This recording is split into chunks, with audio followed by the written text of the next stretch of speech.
What is good, backloggers? Even though nowadays the new Fire Emblem game tile in a Nintendo Direct bingo is basically a free win, there was a time when the games didn't even make it to the West. In that sad time, in the infancy of this budding franchise, was a game that took the world by storm. Well, I say the world because it's a nice figure of speech, but it's actually just Japan because it never came out over here. Thanks to the magic of fan translations, however, even we lower humans get a chance to try our hands on one of the most beloved and best-selling Fire Emblem games of all time, Mystery of the Emblem. Welcome to the Backlog project, where we play through a gigantic backlog of games and you get to choose which one will be covered next. Just head down to the description of the video to take part in our weekly poll and pick your favorite. Fire Emblem Mystery of the Emblem, or just called Fire Emblem 3, is a bit of an odd duck because it did something ambitious very few video games ever try to do. It's a direct sequel to Fire Emblem 1, while also being a remake of said game. Yep, you heard that right, they took Fire Emblem 1 from the NES, fully remade it in the new engine they made for the SNES, and then made another full-length game that directly continues the story and doubles the length from the original 20 to now 40 chapters of strategy RPG goodness. Before even talking about the game itself, I have to take off my hat to the sheer ambition of the devs here. I already did a review on the first Fire Emblem game, so if you want any deeper insight into that game, feel free to check that out. For those that don't want to, here's a little summary of the story.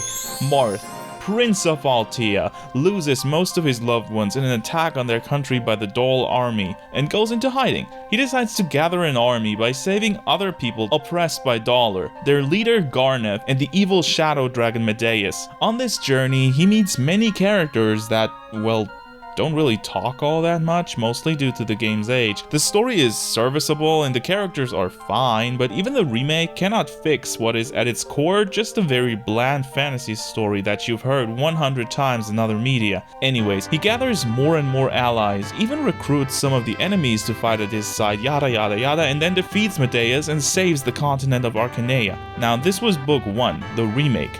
The more interesting part is Book 2, the new game that was made from the ground up for the SNES and takes a less anachronistic approach to storytelling. Well, a bit at least, it's still mostly a strategy game. When Marth's army defeated the evil ruling over Arcanea, they kinda also needed to appoint a new king, so Hardin, one of Marth's most trusted allies, was married to Nina, the last surviving member of the Arcanean royal family. They majorly revitalized the country, and the kingdom quickly turned into an empire in the span of 2 years. As any good Star Wars fan would know, empires are rarely a good thing, and thus Hardin makes the most of his new job and becomes evil for some unknown reason, extorting his people for personal gain and to keep his enemies powerless. Marth, growing suspicious after being sent to conquer a rebellious neighboring country, and noticing that forceful military occupation of a defenseless town isn't exactly what a nice emperor would do, pledges to help the poor souls and have a talk with Hardin.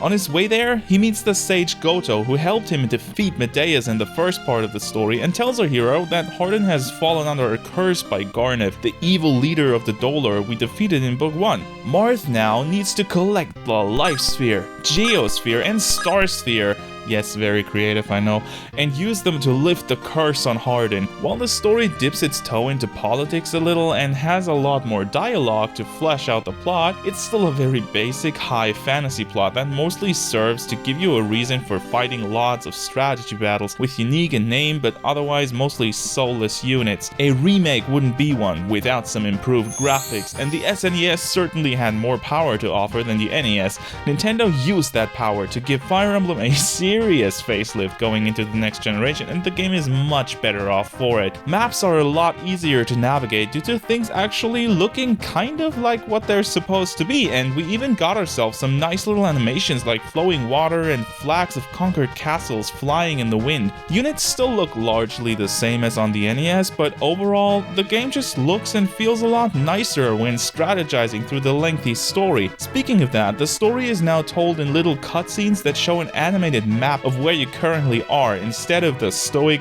white on black text the NES featured. The biggest graphical difference, however, is in the combat.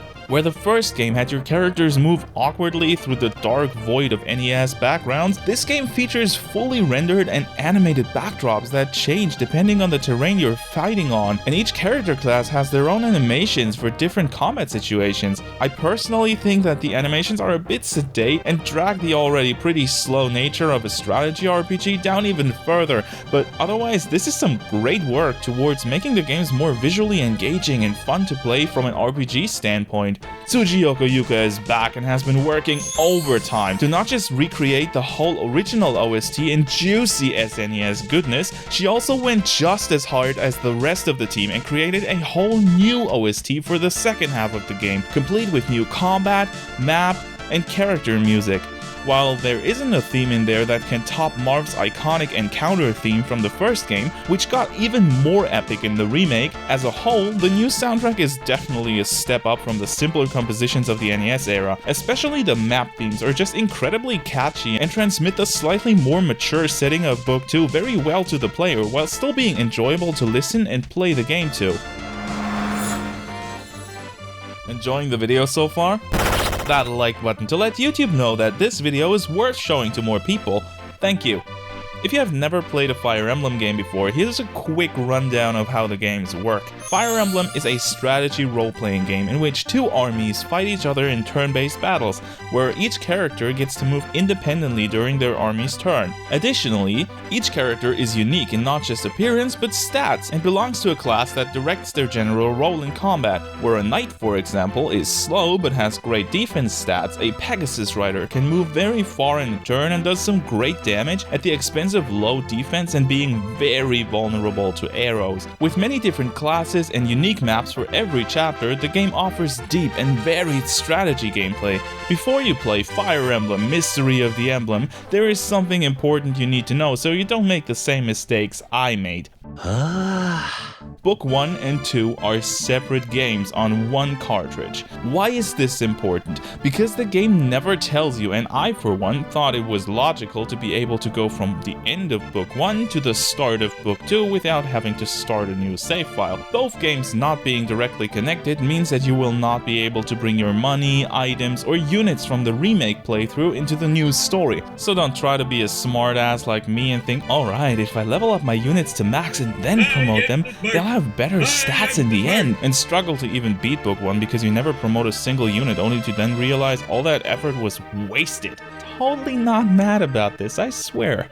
While Book 1 is a remake, they didn't really touch much of the actual game. No maps were changed, enemy units are still as ruthless as ever, and it's still just as easy to be overrun by randomly appearing reinforcements from your rear that you had no idea could even spawn. That's not to say it's not a genuinely better experience due to some small but smart changes to the general gameplay that significantly affect how you approach the game. First of all, you now get to see the movement grid of not only your own units, but the enemy as well. This allows you to make much more educated decisions about where and how to move and build your strategy around that instead of hoping the enemy will not be able to reach your healer next turn. The problem this brings with it is that it allows for cheesing most of the enemies by barely entering their range with a strong defensive unit to lure them out and then killing them one by one. I mean, you could do that before, but it's a lot easier now that you visually know the exact cutoff point for every enemy movement. When you finally clash with hostile soldiers, you might notice that the game now offers a third option for displaying combat, where before you could only choose between enabled or disabled combat animations. Now you can set them to real battle, and I highly suggest you do so. It doesn't change the outcome of the fights, but it's much more engaging to see the characters trade blows and dish out a counter after dodging, instead of each side having separate turns that just play out one after another.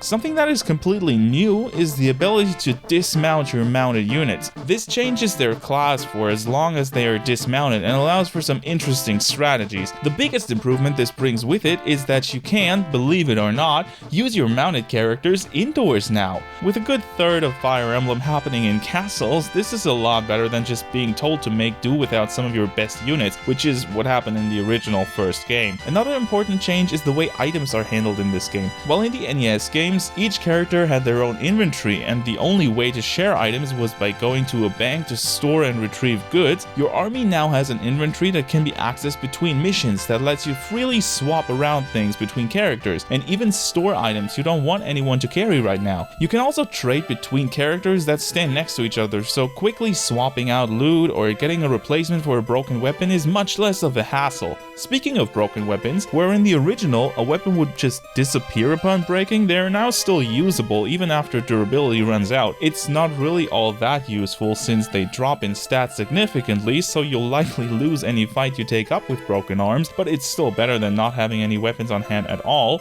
Now that we've talked about the things they improved, let's take a quick look at stuff that still grinds my gears. First of all, why is there no way to quickly compare your stats with the enemies? I'd like to not have to calculate potential HP loss in a battle before attacking. It would be much easier if they just showed a quick summary of the upcoming battle before you engage, so you can get a good idea of what will happen and strategize around that. I really hope they add that in later games. It seems like such a missed quality of life opportunity. Also, with this being a strategy game, I cannot for the life of me figure out why I can't place my units before a battle. They just assign a seemingly random position to every unit you bring to a chapter, sometimes placing your mages or healers in the outer tiles, while your knight, who is slow by default, gets put in the back lines. Like, why? I don't get it. You might think those are minor nitpicks, and they are, but they still irk me because it can't be that hard to fix and would make the games a lot less cumbersome.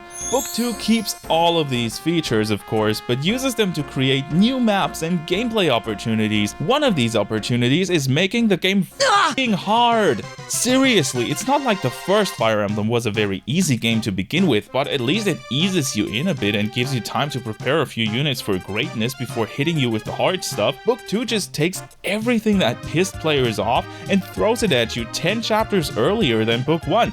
A moving boss that has incredible reach fighting you in an open forest? Yeah, sure, let's do that in Chapter 2. Protect a single choke point from an onslaught of enemies while trying to get another part of your group there as fast as possible to provide support? Welcome to Chapter 4. Splitting your group to fight enemies on two sides while reinforcements constantly come from behind to pick on your weak units?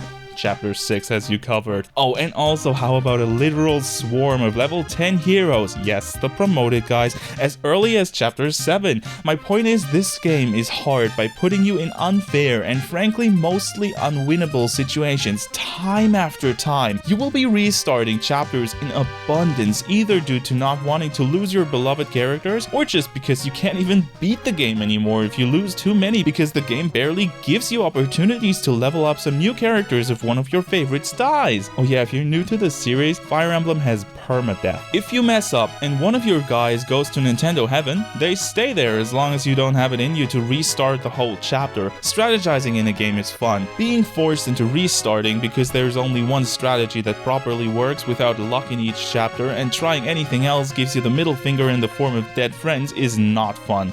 Another thing that is beyond stupid is what the game requires to get access to the last few chapters and true ending. Being able to miss out on something like that in a game that is easily 30 hours long is already pretty messed up, but the way Fire Emblem 3 does it just takes the cake. Remember those spheres I said Marth needs to collect in order to lift Hardin's curse? Well, the Life Sphere and Geosphere are just found by doing the story. So far, so good. But the Star Sphere... oh boy, the Star Sphere. If you played a game in the series before, you may be aware that some enemies drop the items they are holding, and the Star Sphere was shattered into 12 star shards. Get where I'm going with this? Yep, those shards are carried by enemies throughout the game, so get to killing if you want all of them. And you need all of them, because you won't get to see the ending without having them all and restoring the Star Sphere. Oh, Fire Emblem features thieves that steal treasure from the map and run away if you don't kill them fast enough. And guess what? They also steal star shards. Surprise, motherfucker! So have fun restarting a chapter every time some thief makes away with a shard. Oh, and Lord have mercy if you dare miss one and save afterwards, because that means you have to restart your whole playthrough. Fun, huh? Fire Emblem Mystery of the Emblem is an almost perfect remake of the original Fire Emblem from the NES to the SNES, vastly improved graphics and music, a fleshed out story that is presented in a more engaging way, and small but meaningful adjustments to the gameplay make revisiting Marv's adventure a joy for veterans, and first-timers can play a much better game here. The fact that it is not just a remake but also a continuation makes this even more of a treat for series fans, a treat that has a very sour aftertaste. Maybe the Japanese market appreciated this more, or I just suck at strategy games, but going all the lost levels on this sequel severely hindered my enjoyment of an otherwise perfectly fun strategy RPG. Sometimes less is more, and maybe Fire Emblem 3 should have reflected on that a little when it started kicking me in the balls. After completing Fire Emblem Mystery of the Emblem, we had 46 hours and 12 minutes of total playtime, 42 chapters completed, 186 chapter restarts due to a unit dying or missing a star shard, 107,400 gold spent in shops, infinite loops of the Encounter Themes remake in my playlist. Hope you enjoyed the video, thank you very much for watching, and remember to always keep that backlog rolling.